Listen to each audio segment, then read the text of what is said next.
Hello, thank you for joining me for Speak Like Shaf, my dedicated series of videos where I explain to you what those weird and wonderful business terms mean.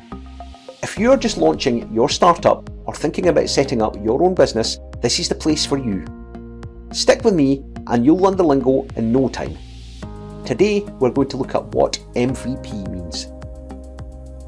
If you're sporty, you'll know that MVP means most valuable player, and the likes of Cristiano Ronaldo, Paul Pogba or Neymar can expect to be crowned their team's MVP at the end of the season. But we aren't talking about sport, we're talking about business, and in business it refers to the slightly less glamorous minimum viable product.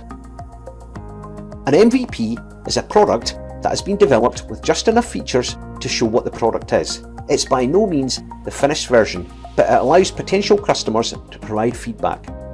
It helps manufacturers decide what methods would be the best used to make it, and it gives an idea of costs and pricing. It's a really helpful concept, particularly when it comes to getting market research done to see if there's a demand for your product. It lets potential buyers have a look at it, get a feel for it, possibly point out any flaws which can then be tweaked, and more importantly, tell you if they're going to buy it.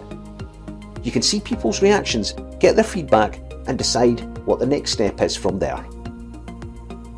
Let's go back to the Stone Age to get a better idea of how MVP can benefit a business. Here's Rab the Rockstar, the world's first businessman. Would you believe he changed the world forever when he came up with an idea to make and sell tools to hunt animals with? Rab wasn't blessed in the hunting department, but he more than made up for it with his big business brain. He couldn't hunt, and he knew when the tough Stone Age winters kicked in, he'd struggle for food. He had the genius idea of making tools for better hunters.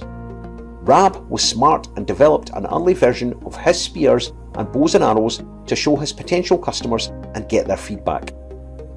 He didn't waste time making lots of products as he didn't know if they would sell. Of course, the other villagers loved his products, and soon Rab was rushed off his feet trying to keep his supply up with demand. MVPs are particularly important for startups. If this applies to you, think very carefully about the type of product you want to produce for market research purposes.